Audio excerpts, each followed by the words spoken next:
The night shift at Earth's Deep Space Monitoring Station was usually quiet. Most operators spent their time watching endless streams of data, listening to the constant background noise of the universe. But on this cold December night, everything changed. Jack Miller had been working at the station for 15 years. He knew every normal signal, every regular pattern that came from space. That's why when his computer started picking up an unusual frequency, he knew something was different.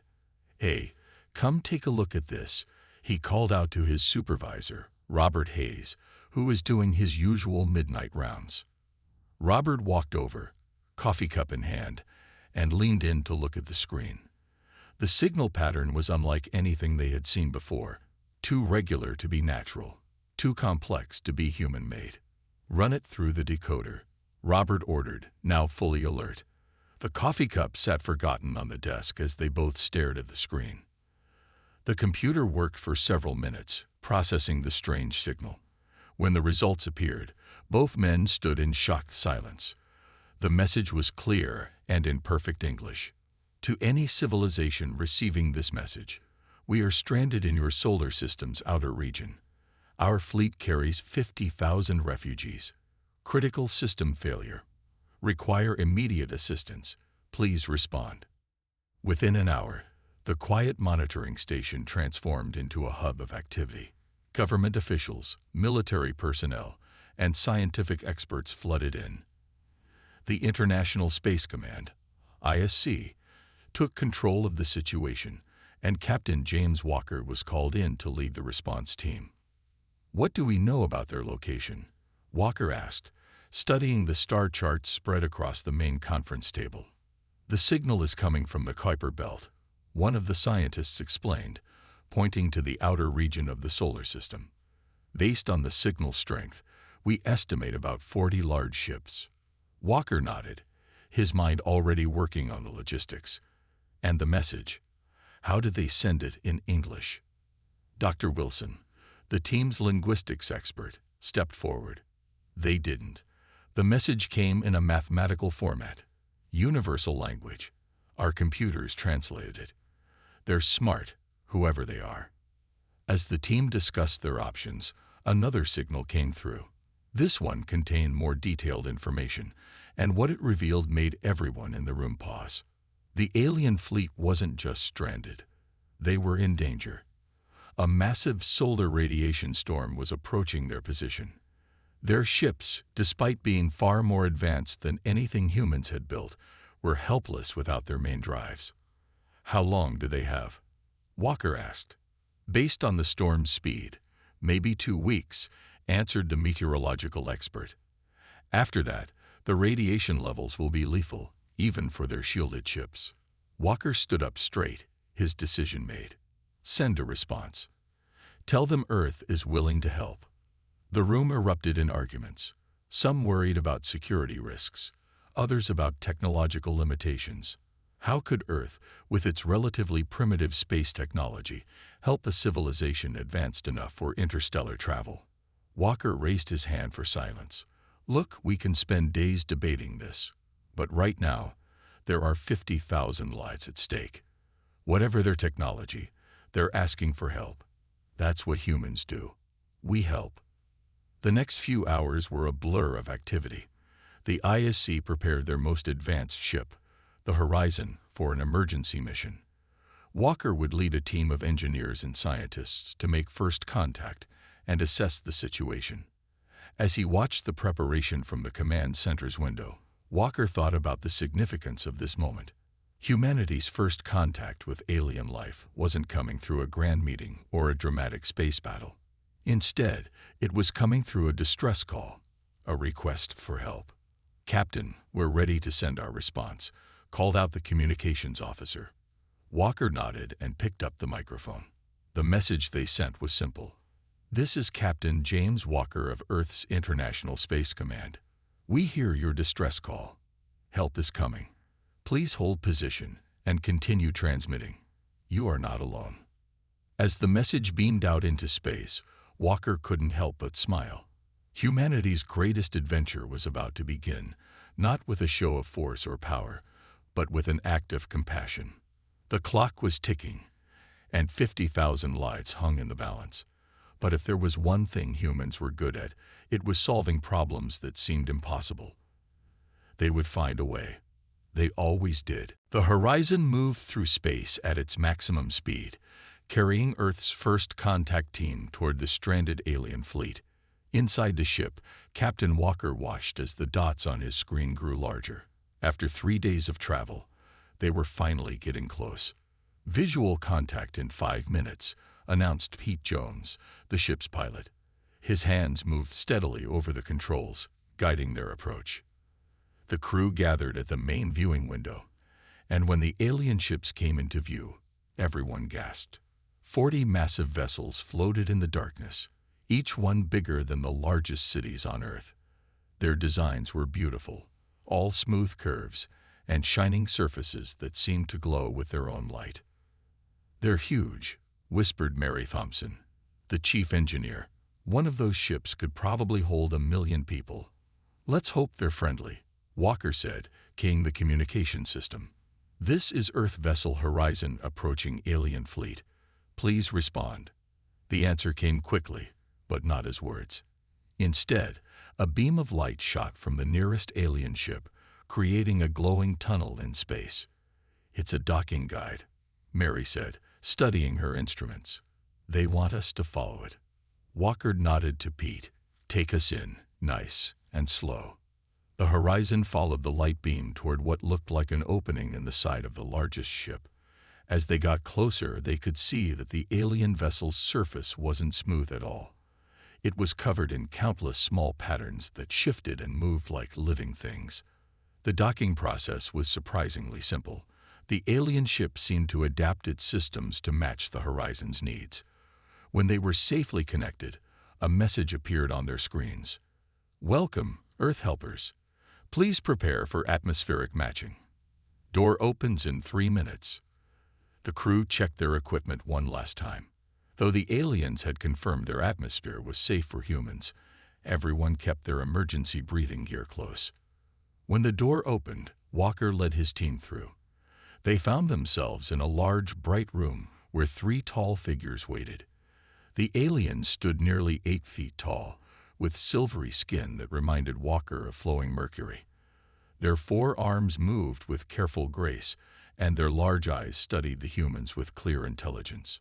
The tallest alien stepped forward and spoke in perfect English, though its mouth didn't move.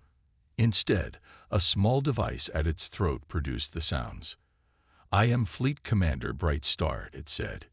"You have our deepest gratitude for answering our call." Walker introduced himself and his team.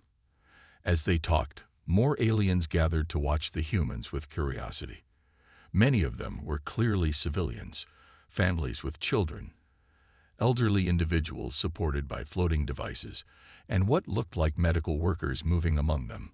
"Our quantum fold drives failed during our journey," Bright Star explained, leading them to a large control room. "We were fleeing our dying sun when the systems crashed. Without them, we can't reach the speed needed to escape the coming radiation storm." Mary Thompson studied the alien engine diagrams with growing interest. "These are amazing," she said. "The theory behind them is incredible. But—" She paused, looking uncertain. "Please speak freely," Bright Star encouraged. "Well, they're very complex, almost too complex. One tiny problem could crash the whole system, and there's no backup."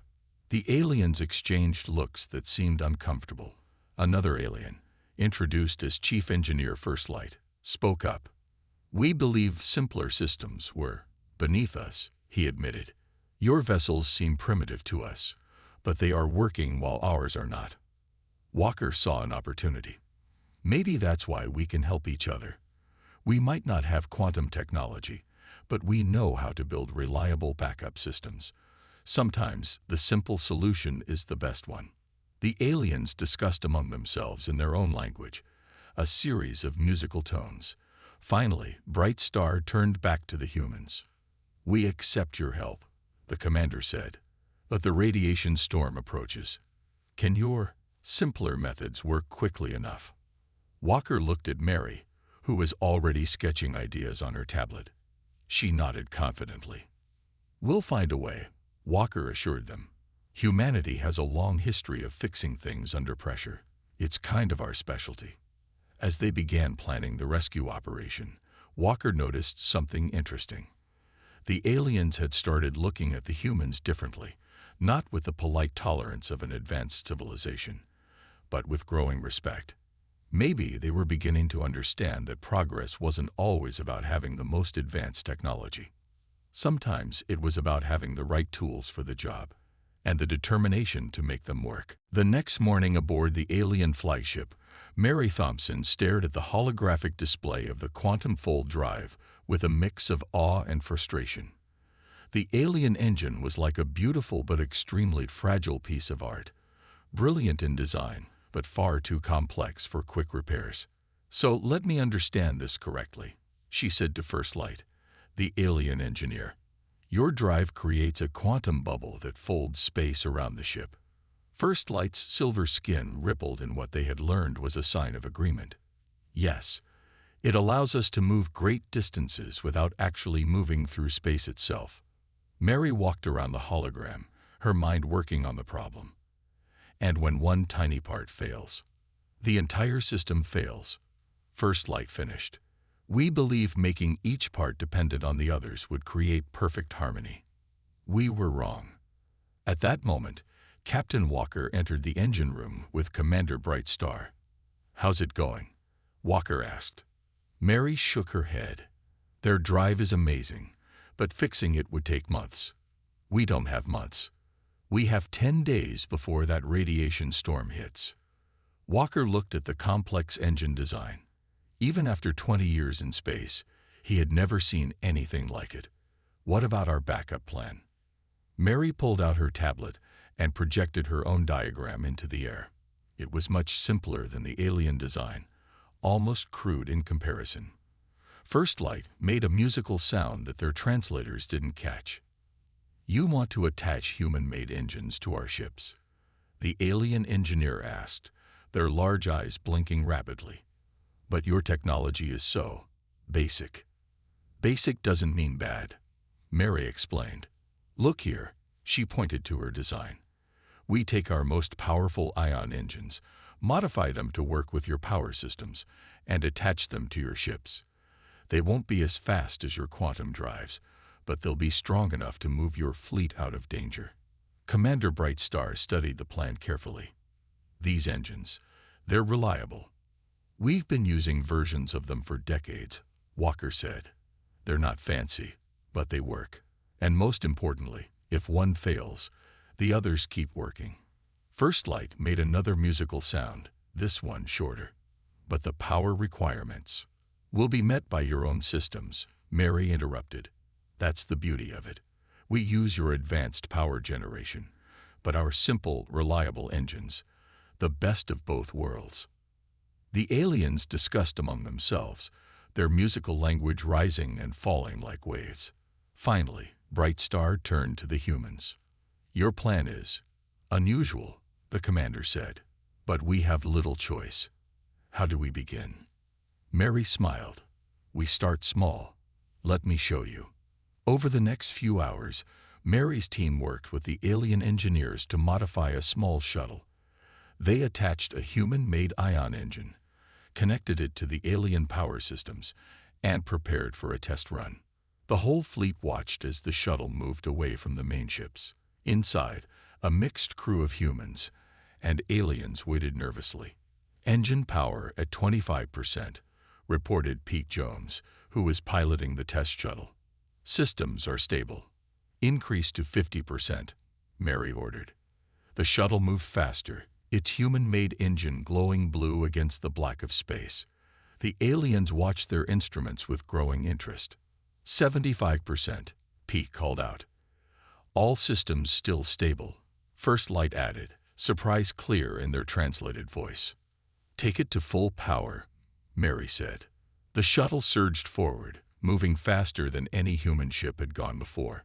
The alien power systems were making their simple engine perform far beyond its normal capabilities. When they returned to the fleet, The mood had changed completely. The aliens crowded around the shuttle, examining the engine with new respect. It worked, First Light said, their silver skin almost glowing with excitement. It actually worked. Of course it worked, Mary replied with a smile. Sometimes the best solution isn't the most advanced one. It's the most practical one. Commander Bright Star turned to Captain Walker. How quickly can you modify the rest of our ships? Walker looked at Mary, who was already working on new calculations. If we call in more ships from Earth, and if your engineers help us, we might just make it before the storm hits.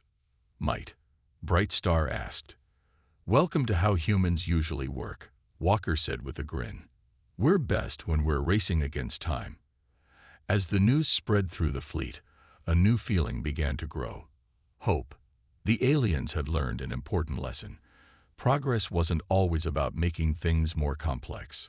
Sometimes it was about finding the simplest solution that worked. And humans, it seemed, were masters at exactly that. 8 Earth ships arrived at the alien fleet over the next 2 days, their cargo holds filled with modified ion engines and supplies. The space around the massive alien vessels now buzzed with activity as human and alien crews worked together, racing against the approaching radiation storm. On the main deck of the flagship, Captain Walker studied the latest storm data. The news wasn't good.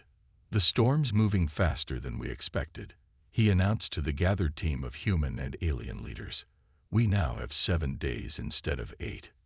Commander Bright Star's silver skin rippled with concern. How many ships have been modified? Mary Thompson checked her tablet. 12 completed, 5 in progress. That leaves 23 still untouched. The room fell silent. Even working around the clock, they were falling behind schedule. Each ship took nearly 18 hours to modify, and they couldn't work on more than 5 at once with their current teams. We need to work faster, First Light said, their musical voice carrying an edge of worry. Perhaps if we skip some of the safety protocols. No, Mary interrupted firmly. Skip those, and we risk total engine failure. We need another solution. Walker watched as his chief engineer paced the room. He knew that look. She had an idea forming. What if we teach more of your people to help? Mary suddenly suggested. Your engineers learn incredibly fast. If we train more teams, we could work on more ships at once. First Light's skin brightened, their version of a smile. Yes, our younger engineers have been eager to learn your methods. They find your simple approach fascinating. Walker nodded. Good. Make it happen. What else? Pete Jones, who had been quiet until now, stepped forward. Sir, what if we modify the largest ships first? The ones carrying the most refugees. That way, if we run out of time. He didn't finish the sentence. He didn't need to. Everyone understood.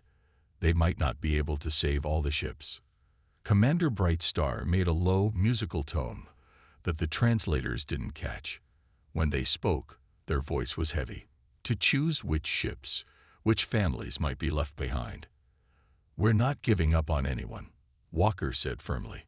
But Pete's right. We need to be smart about this.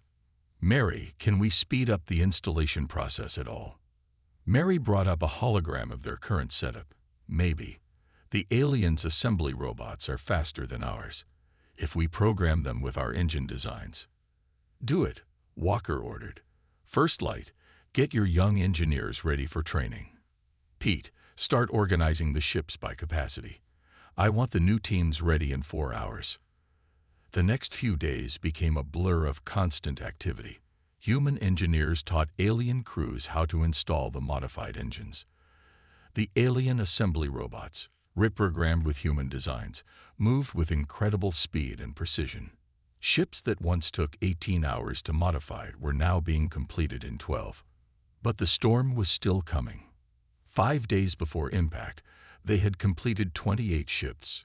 4 days before, 32. 3 days before, 35. The work was exhausting. Human and alien crews worked in shifts, sleeping in short bursts when they could. Mary hadn't left the engineering deck in days, surviving on coffee and determination. Even the usually proper First Light had abandoned formal protocols, their silver skin dulled with fatigue. 2 days before the storm's arrival, they modified the 38th ship. The 39th was nearly complete when their sensors detected a change. "Captain," Pete's voice crackled over the communication system. "The storm, it's changed direction. It's accelerating." Walker rushed to the bridge, where the main screen showed the approaching wall of deadly radiation. The storm had shifted, drawn by the gravitational pull of a passing comet. It was now moving much faster than before. "How long?" he demanded. 28 hours, Pete answered. "Maybe less." Walker looked out at the fleet. 2 ships remained unmodified, thousands of lives still at risk. They had come so far, worked so hard. They couldn't fail now. He opened the fleet-wide communication channel. "Attention all crews. The storm has accelerated. We have just over 1 day to complete our work. I know you're tired. I know you've given everything you have. But right now, there are families counting on us. We are not giving up." As his words echoed through the fleet, crews that had been about to end their shifts stayed at their posts. Tired engineers grabbed fresh tools. Humans and aliens, working side by side, pushed themselves harder. They had come too far to fail now. Every life mattered, and they would fight until the very end to save them all. The final race against time had begun. 20 hours until storm impact. The massive radiation front approached like a glowing wall of death, visible now even without sensors. In the fleet's command center, Captain Walker watched as the last unmodified ship was evacuated. "Transfer complete," Pete reported. "All civilians from the last ship are now on other vessels." It wasn't the outcome they had wanted. Despite working nonstop, they had only managed to modify 39 of the 40 ships. The 40th, an ancient vessel that served as the fleet's historical archive, would have to be abandoned. Commander Brightstar's skin had turned a dull gray from exhaustion. "Perhaps if we had more time." A loud alarm cut through the air. Mary Thompson's voice came through the speakers, tight with urgency. "Captain, we have a problem. A serious one." "What now?" Walker asked, though he wasn't sure he wanted to know. "The modified engines on ships 12 through 15 are showing signs of strain. The power integration isn't holding. If we push them at full speed." She didn't need to finish. Everyone knew what a drive failure at high speed would mean. First Light moved to the engineering display. "How did we miss this?" "We were working too fast," Mary replied. "The connections need to be completely rebuilt. It will take at least 15 hours per ship." The room fell silent. They had less than 20 hours before the storm hit, and now 4 ships, each carrying thousands of refugees, might not survive the escape attempt. Walker looked at the tactical display. The numbers were brutal. 12,000 lives at risk on those 4 ships. They could evacuate some, but not all. The other ships were already overcrowded from taking on the Archives vessel's refugees. "What if?" Pete started, then stopped, looking uncertain. "Speak freely," Walker ordered. "What if we used Earth ships as shields? Position them behind the damaged vessels. Use our hulls to absorb some of the radiation." The alien's musical language filled the room with sharp, alarmed tones. "Absolutely not," Commander Brightstar said firmly. "Your ship's radiation shielding isn't strong enough. It would be suicide." "Not if we cycle the ships," Walker said, studying the display. "We have 8 Earth vessels. We rotate positions. No ship takes too much radiation." "No." Brightstar's voice carried an emotion the translators couldn't quite capture. "We cannot ask you to sacrifice yourselves for our mistake. We should have maintained simpler backup systems. We should have." "Commander," Walker interrupted gently. "On Earth, we have an old saying. The right thing to do is rarely the easy thing to do. We're not going to stand by and watch thousands die." He turned to his crew. "This is volunteer only. Anyone who wants to evacuate to the alien ships can do so. Not a single human moved. Mary's voice came through again. Engineering ready to support shield formation. Navigation standing by. Pete added. Commander Brightstar looked at each human in turn. When they spoke, their voice was thick with emotion. In all our travels, we have never. Your courage. Save it for later, Walker said with a smile. We've got work to do. The next hours were a blur of precise movements and constant adjustments. The 8 Earth ships formed a rotating barrier behind the damaged alien vessels, each taking turns at the point of highest radiation exposure. Inside the human ships, crews worked in radiation suits, constantly monitoring shield strength and hull integrity. 18 hours to impact. Hull temperature rising, Pete reported from the horizon. Radiation at 40% of maximum tolerance. 15 hours. Shield failure on the Dauntless, Mary called out, moving to backup power. 12 hours. Horizon's primary cooling system is down. Switching to secondary. The humans refused to give up. When one ship's shield started to fail, another would quickly take its place. When systems began to overheat, crews would find creative ways to keep them running. First Light, watching from the flagship's engineering section, made observation to Commander Brightstar. They're not just protecting us. They're teaching us something important. What's that? Brightstar asked. That true advancement isn't measured by the complexity of your technology, First Light replied. It's measured by how far you'll go to help others. As the storm grew closer, the human ships held their position. They had 12 hours to repair the damaged engines. 12 hours of absorbing deadly radiation. 12 hours to prove that sometimes the most advanced civilization isn't the one with the best technology. It's the one with the biggest heart. And humanity's heart, it seemed, was big enough to risk everything to save people they had only just met. The real test was just beginning. 10 hours until storm impact. The radiation levels were climbing rapidly, and the human ship shields were starting to fail one by one. In the Horizon's engineering section, the temperature had risen so high that sweat dripped from everyone's faces despite their cooling suits. Primary shields at 12% and falling, Pete reported, his voice strained. We can't keep this up much longer, Captain. Walker wiped his forehead, looking at the status displays. 3 of the 8 Earth ships had already retreated, their shields completely drained. The remaining 5 were rotating positions faster now, trying to spread the radiation exposure. In the corner of the engineering room, Bill Rogers, a young engineer fresh out of training, sat staring at the alien ship's sensor readings. Something about the data had caught his attention. Captain, he called out suddenly. I need to show you something. Walker made his way over, steadying himself as the ship shuddered under another radiation wave. Make it quick, son. Look at this, Bill pointed to his screen.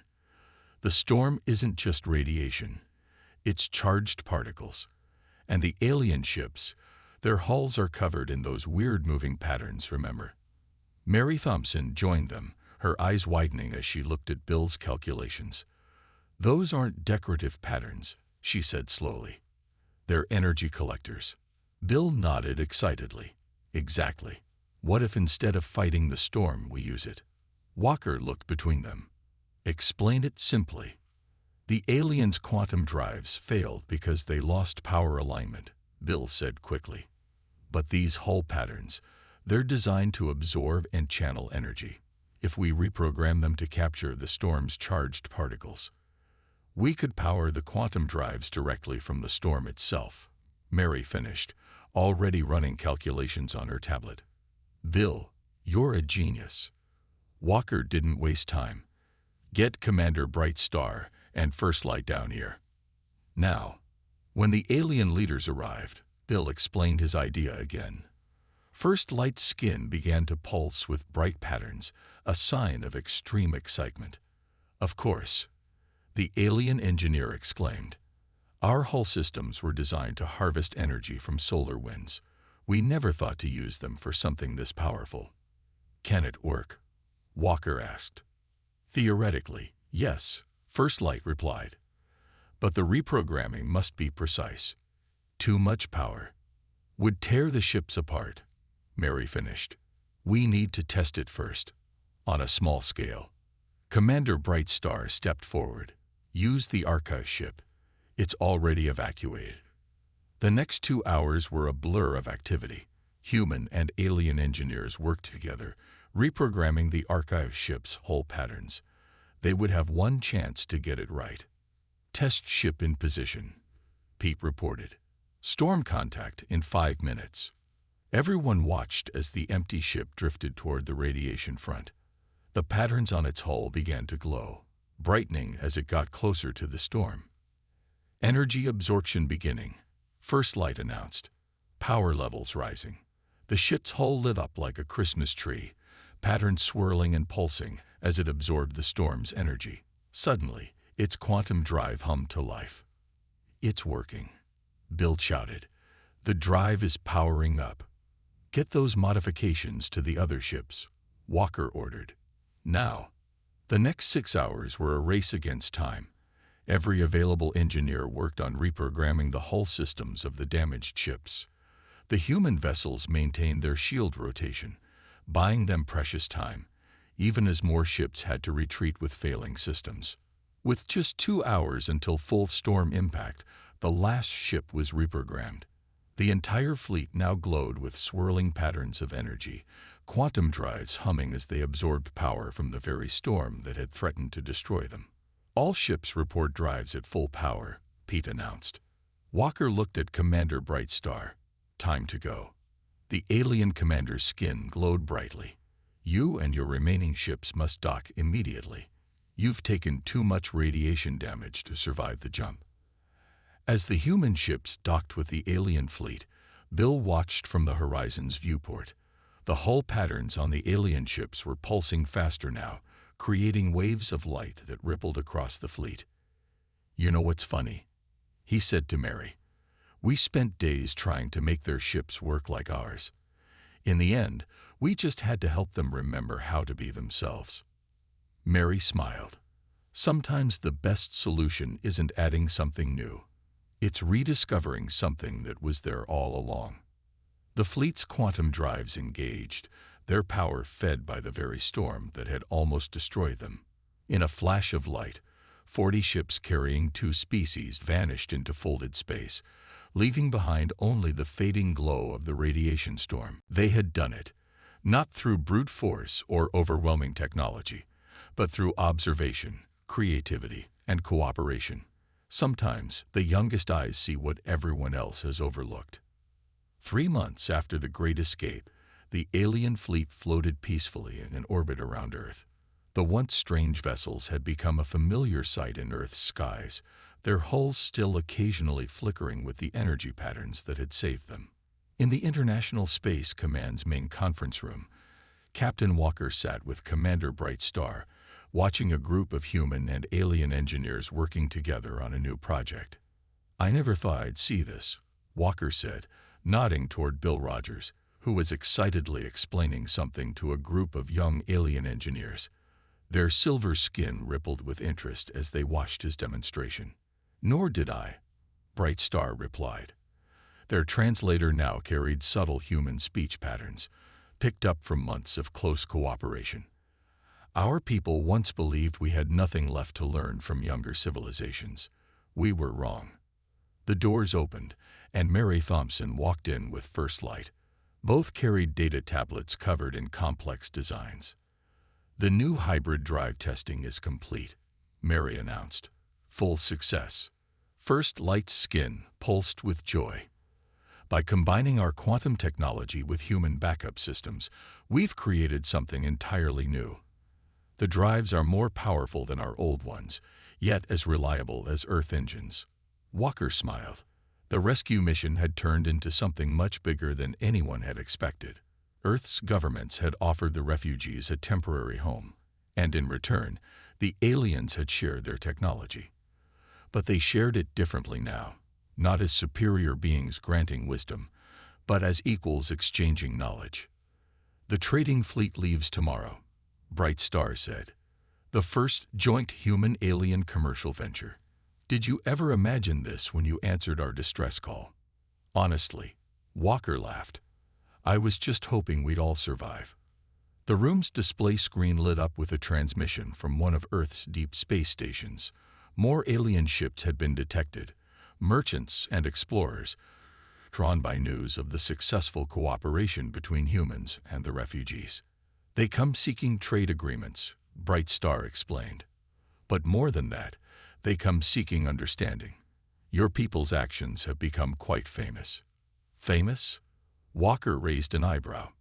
Oh yes. First Light stepped forward. The story has spread throughout known space. How a primitive species risked everything to save strangers. How they solved problems that stumped advanced civilizations. How they taught us that true advancement isn't just about technology. Bill Rogers, who had finished his demonstration, joined them. The aliens at the Engineering Academy still don't believe we fixed their quantum drives with modified ion engines, he said with a grin. We didn't just fix ships, Mary added. We fixed assumptions. On both sides. She was right. The humans had learned they could understand and even improve upon advanced alien technology. The aliens had learned that progress didn't always mean making things more complex. Both species had grown. The Council of Elder Races has requested Earth's application for membership, Commander Bright Star announced suddenly. Walker blinked in surprise. I thought we were centuries away from qualifying. Technological advancement is no longer the only criteria. Bright Star's skin rippled with what Walker now recognized as pride. After what happened with our fleet, the Council revised their standards. They now value practical problem-solving, creativity, and moral courage as highly as technical achievement. Out in space, another alien ship appeared in Earth's orbit. This one was different, sleek and formal, bearing the marks of the Council of Elder Races. Earth's first diplomatic mission to the galactic community would begin next week. You know what this means? Bill asked excitedly. Humans will be out there helping solve problems across the galaxy. Not because we have the most advanced technology, but because we have the right attitude. Mary finished. We never give up. We think creatively. And we're not afraid to try simple solutions to complex problems. Walker looked out the window at the fleet that had started it all. Some of the refugee ships were now permanent Earth residents, their crews and passengers becoming the first alien citizens of Earth. Others would soon leave to establish trade routes, carrying human crew members with them. Commander, he said to Bright Star, do you ever regret sending that distress signal? The alien commander's skin glowed warmly. Captain, that signal was the best mistake we ever made. We thought we were calling for help. Instead, we were calling for a revolution. In our thinking, our technology, and our understanding of what it means to be advanced. As the sun set over Earth, its light played across the hulls of human and alien ships docked side by side. Each vessel carried a small plaque, written in both human and alien languages. Progress is measured not by the complexity of our tools, but by the simplicity of our hearts. The universe, it seemed, had become a much more interesting place.